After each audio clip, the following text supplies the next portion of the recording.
Highbridge, a division of Recorded Books, presents Religicide, Confronting the Roots of Anti-Religious Violence, by Georgette F. Bennett and Jerry White. Read by Jonathan Yen.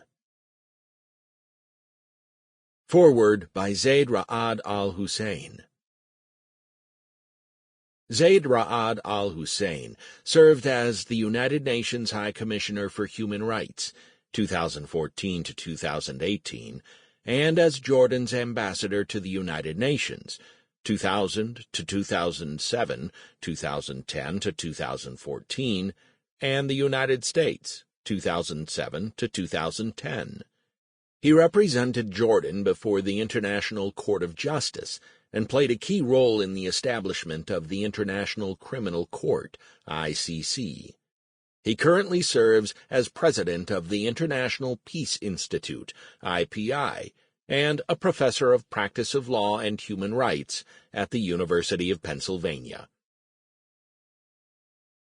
This book focuses on protecting a particular set of rights, those associated with religion, our freedom to believe what we believe, and our responsibility to protect religious groups and indigenous minorities who face existential threats. This is an urgent matter for attention and action. There were historic negotiations in the 1960s to establish a UN Convention on the elimination of all forms of religious intolerance, but they failed to materialize. To this day, those negotiations remain the most ambitious UN attempt to make religion a subject of international law. In 1960, the stage had been set for the development of a convention with the negotiation of the International Covenant on Civil and Political Rights to end religious intolerance. Article 18 of this covenant is specifically worded to protect freedom of religion and belief worldwide. 1. Everyone shall have the right to freedom of thought, conscience, and religion.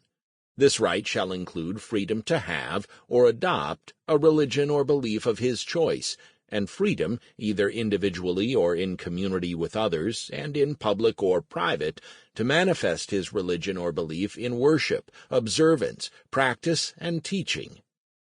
2.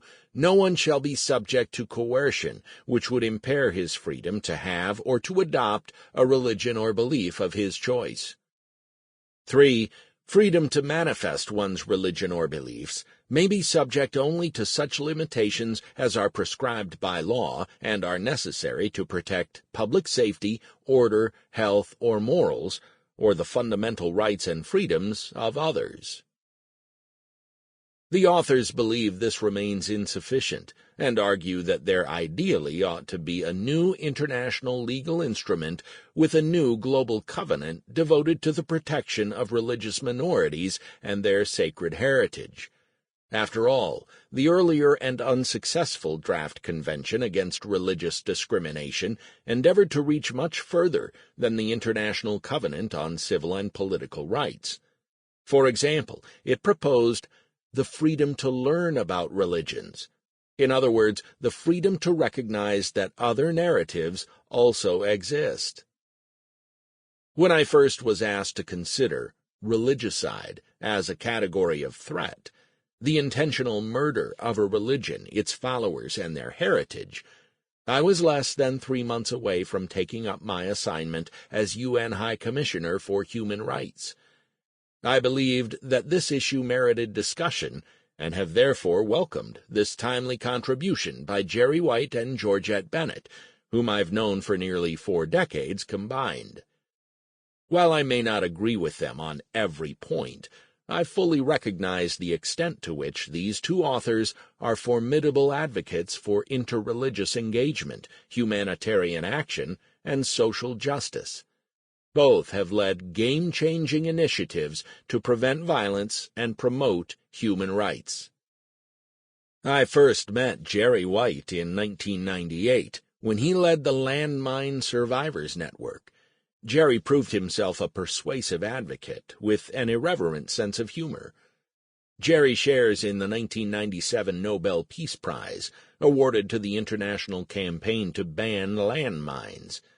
An amputee landmine survivor himself, he joined forces with Princess Diana during the last year of her life, escorting her on what was to be her last humanitarian mission to Bosnia and Herzegovina, a heavily mine-affected country, just 3 weeks before she tragically died in Paris.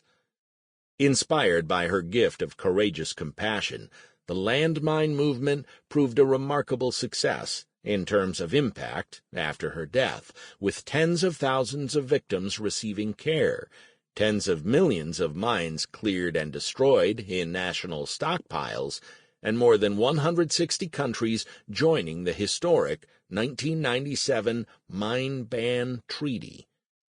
Jerry and I later collaborated on other high-impact campaigns, such as the UN Convention on the Rights of Persons with Disabilities. How many people can say they were in the room where it happened, privileged to co-create historic treaties that affected hundreds of millions of lives? Jerry White has been in rooms where a lot gets done. He was appointed U.S. Deputy Assistant Secretary of State under President Barack Obama and used the levers of government to launch a new Bureau of Conflict and Stabilization Operations. In government service, he wasted no time to enact innovative reforms. Within 3 years, his team of data-driven diplomats became super forecasters who outperformed several U.S. intelligence agencies that participated in government competitions to predict, with high accuracy, fast-breaking global events. Georgette Bennett, like Jerry, is friendly and fierce. Her work as a criminologist, human rights activist, and peace builder has garnered international recognition, including the OLAM Society for International Development Israel Branch Global Impact Award, Forbes 50/50, and the prestigious AARP Purpose Prize, known as the Genius Prize for those over 50. Upon completing her Ph.D., Georgette embarked on a career that had nothing to do with religion and everything to do with crime. She expanded the role of women in law enforcement, did pioneering work in community policing, which is now practiced in countries around the world, including Jordan, successfully lobbied for the first sex crimes unit in the United States, and helped launch the victims' rights movement with the idea for the first federally funded crime victim service center. As a criminologist, she became interested in the link between religion and violence. Her late husband, Rabbi Mark Tannenbaum, was a driving force in the interreligious reconciliation movement and a renowned human rights activist. After he died in 1992, Georgette founded the Tannenbaum Center for Interreligious Understanding, an organization that works to combat religious prejudice and violence. In 2013, Georgette became immersed in addressing the Syrian humanitarian crisis and wanted to focus her efforts on aiding Syrian refugees in Jordan. I advised Georgette to consider an interreligious approach to the crisis, and I provided a private briefing to a group of select organizations gathering to launch the Multi-Faith Alliance for Syrian Refugees, MFA, in 2013. Today, the alliance is made up of more than 100 partner organizations delivering aid to more than 2.3 million displaced Syrians. Georgette revealed the unlikely story of the partnership she fostered and the geopolitical obstacles she overcame in her book, Thou Shalt Not Stand Idly By, How One Woman Confronted the Greatest Humanitarian Crisis of Our Time. With these two authors joining forces to focus on how to end what they call religicide, we are well advised to listen to their urgent call to action. Killing in the name of religion, or being killed because of your religion, continues unabated. There are warning signs everywhere that anti-religious violence is a fast-spreading threat to humanity. This timely book offers an opportunity for policymakers, activists, and diverse religious leaders to dive deeper into the underlying causes of anti-religious violence. Georgette Bennett and Jerry White call for dynamic, cross-border, cross-sector collaboration to put an end to religicide, heretofore unrecognized as a distinct crime under international law. I know from decades of professional experience how difficult it will be to expand categories of international law that cover a range of intersectional crimes, from genocide, well-defined, ecocide, recently proposed, and what they call facticide, defined as a battle for truth. Their findings will no doubt challenge governments, civil society, and business leaders who have started to think more seriously about human rights and the role of religion in economics. Building a coalition across sectors, working with faith leaders, civil societies, policymakers, and corporations will help raise the stakes for collective efforts to prevent the proliferation of religion-related violence. This is an ambitious and hopeful proposal to mobilize a truly concerted effort appropriately led by Indigenous survivors of religicide. It will take several years to build a movement to enact the hoped-for global covenant of religions to reverse current trends. That said, this timely push, including its attention to climate crises, might just deliver the sort of creative shock therapy needed to confront the systemic roots of religiously motivated violence. Defining religicide is only one of the daunting challenges we face. Then comes the hard part: how to admit our collective failings and work toward systemic reform. It is all easier said than done. Specifically, we can protect our diverse neighbors by learning how to respect those who believe and look differently than we do. We need to expand and extend protections for ethno-religious groups denied equal rights and citizenship. We need to be more than bystanders or legal analysts. We must commit to interrupting violence, not just observing it. To start, perhaps our hearts must be broken open with compassion as we watch as members of our human family, our brothers and sisters, are violated through no fault of their own. Now is the time for us to stand with courage, dignity, and respect for human rights and join in solidarity to interrupt the emergence of new strains of anti-religious violence accelerated by advanced technology and artificial intelligence in the world today. Chapter 1. A Problem with No Name. I was wandering alone among the crumbling barracks of Birkenau, part of the Auschwitz complex outside Krakow, Poland. It is a gray day. With no other person in sight, I am free to weep and to rage. It is here that my maternal grandparents literally went up in smoke before I was born. Their ashes are somewhere beneath me, layered with decades of topsoil. I felt helpless to do anything but say Kaddish, the life-affirming Jewish prayer for the dead. 20 years later, when I started working on this book, I began to explore whether my grandparents had been victims of religicide. Georgette Bennett. Looking at a map of the world, one can stick pins in at least 60 countries where there are active armed conflicts. Contemporary violence has killed more than 6 million people and displaced more than 80 million, including 26 million refugees. Behind each number is a person whose rights are being violated. Hear some of their voices. Rahim is a Rohingya high school teacher in Myanmar. I knew I was dead if I got caught. They were hunting me. They knew that I would always speak out for the people. They wanted to destroy us because they knew that without us, they could do whatever they wanted to the rest of the Rohingya. A Rohingya farmer from Rakhine State, in the westernmost part of Myanmar, lost 2 sons and 2 daughters. We must protect his name because he's still under threat. At midnight, the military come in my house and burnt the house. But first they raped, shot my 2 daughters in front of me. I have no words to express how it was for me to suffer, to look at my daughters being raped and killed in front of me. My 2 sons were also killed by the government. I was not able to get the dead bodies of my daughters. It is a great sorrow for me." Shireen, a young Yazidi girl from Rambusi village on the south side of Mount Shingal, also known as Sinjar, was forced into sex slavery. She told of being herded to a wedding hall near Shingal town with many other Yazidi families. When everybody was unloaded from trucks, ISIS sold me to someone in Raqqa city in Syria.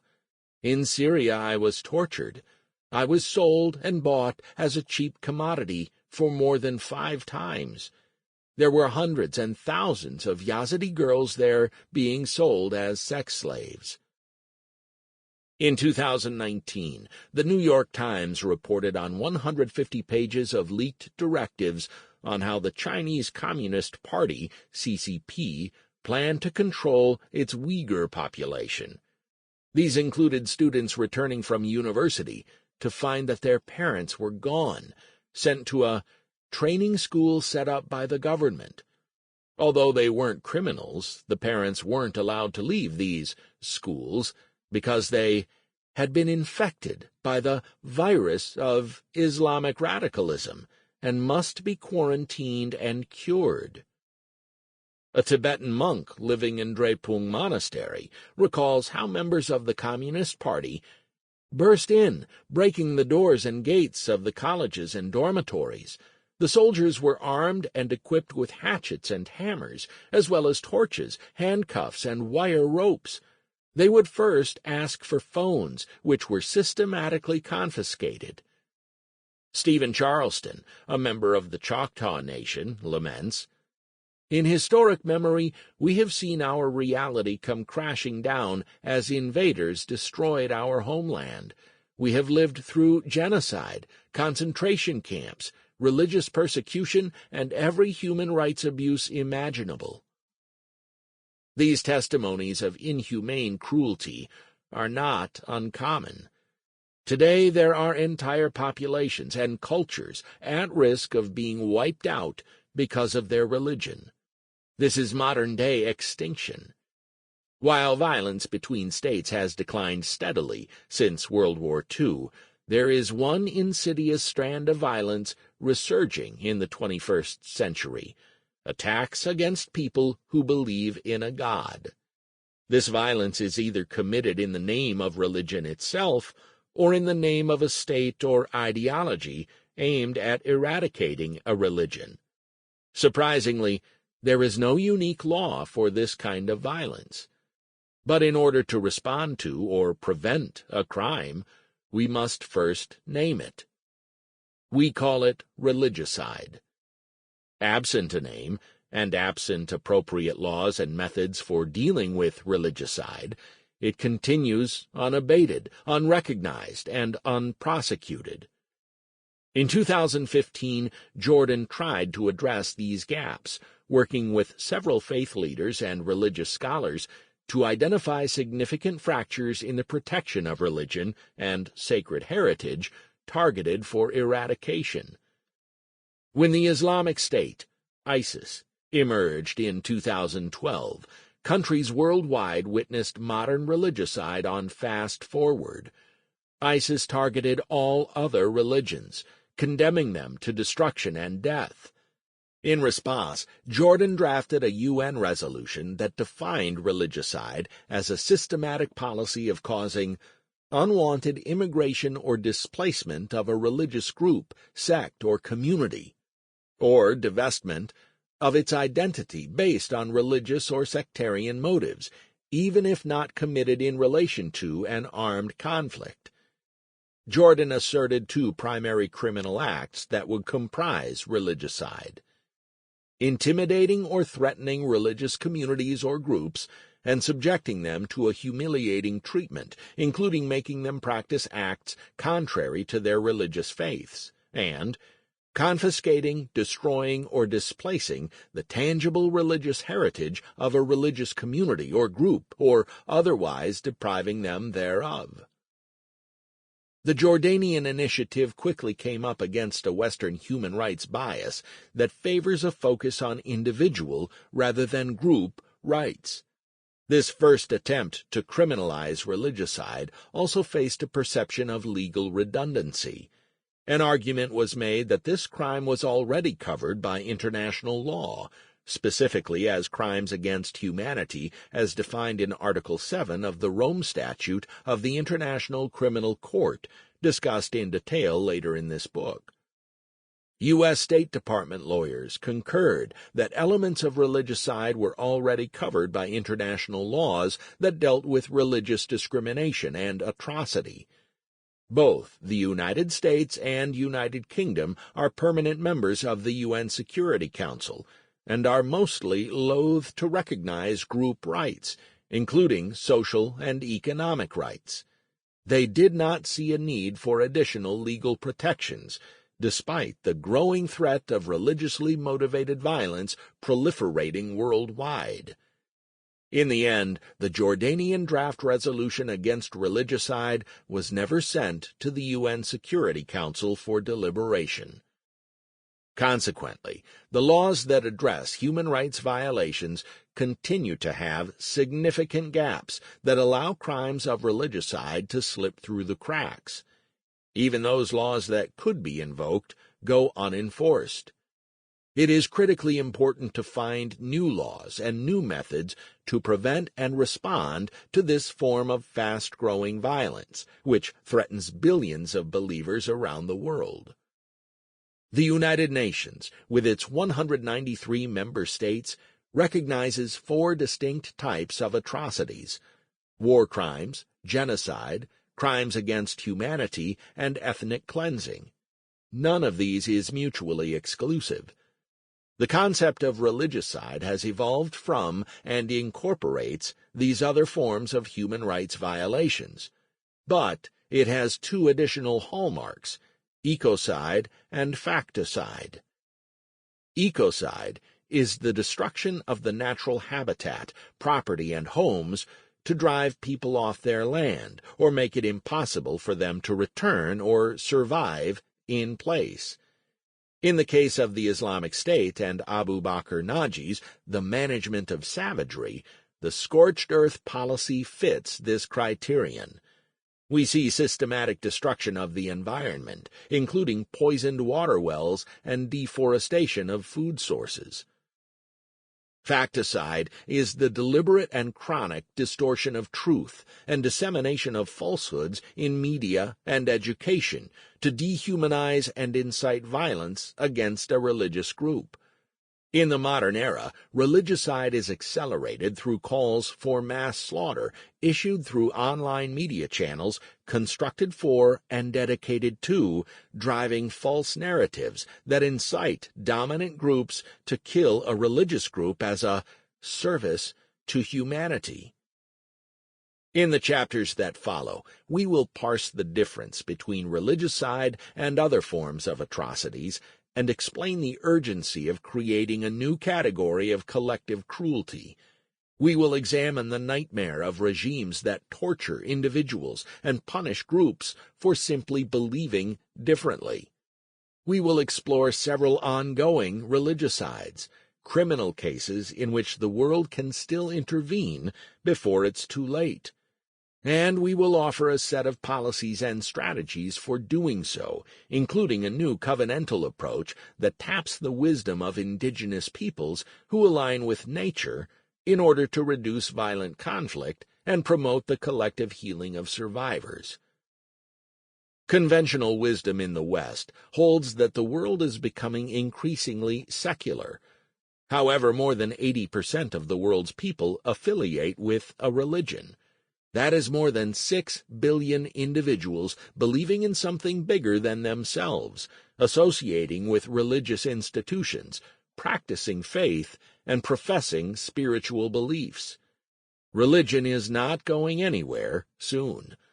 On the contrary, the number of religious adherents is growing globally. The Pew Research Center projects that the world's proportion of the non-religious will shrink from 17% today to 13% by 2050. This is despite the growing number of nones in the United States, now at nearly 30% of the population. Many of us in the United States take our religious freedom for granted, including the right to be free of religion. But consider how you might react to someone forcing their beliefs upon you, let alone punishing you for believing differently. Today, we are witnessing families and communities struggling to simply worship their God and practice their traditions without punishment, persecution, and discrimination. Religicide is the systematic attempt to eradicate a religion and its followers through forms of persecution that destroy their heritage, culture, and hope. Religicide is designed to wipe out an entire religious community. In the face of such persecution and despair, many in a target group seek to end their own lives. Suicide becomes a form of religicide in slow motion, with rising rates of collective traumatic stress, depression, and existential despair. Chapter 2. Atrocities and Human Rights Law. We believe the existing international instruments are insufficient to combat religicide. Religicide warrants its own category of law that will integrate and build upon previous laws and declarations in order to protect people who believe differently. But one must first understand the existing statutes. The concept of war crimes dates back more than 100 years. At that time, international humanitarian law was codified in the Hague Conventions of 1899 and 1907. These early conventions prohibited certain actions between warring parties. Later treaties, such as the Geneva Conventions of 1864, 1949, and 1977, focused on mistreatment of prisoners of war and direct attacks on civilians. In international armed conflicts, the conventions protect those who are not actively taking part in fighting, those who have laid down their arms by virtue of illness, wounds, imprisonment, and other reasons, as well as medics, clergy, humanitarian workers, and civil defense staff.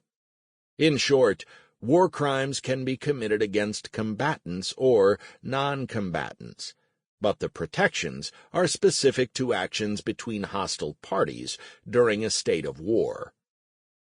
The Syrian War is an obvious and egregious example of war crimes committed against civilian populations, and was perpetrated not by one party, but at least three: the Syrian regime, Russia, and Iran. Iran is managing the ground war. Russia is running the air war. The regime of Bashar al-Assad is driving the domestic terror campaign. As victims of all three, Syrian civilians have been bombed, tortured, starved, raped, and displaced with impunity. Attacks on medical workers and facilities have been an ongoing feature of Syrian war crimes. Dr. Osman al-Haj Osman, a senior doctor and emergency room physician at Dar al-Shifa Hospital in Aleppo, treated civilians who had been wounded in the illegal bombardments. He attested that the Syrian government bombed the hospital 6 times between August and November 2012, claiming it was a terrorist hideout. The military gave no warning before the attacks, so there was no opportunity to evacuate patients and save civilian staff. Essentially, the war in Syria has become a proxy war among competing powers, the United States and Saudi Arabia against Russia and Iran. It does have a religious element, in that the majority Sunni population has revolted against the minority Alawite ruling group, but this does not meet the criteria for religicide. In contrast to war crimes, genocide is directed at an entire ethnic or racial group, generally civilians. The first genocide of the 20th century took place during... Sample complete. Ready to continue?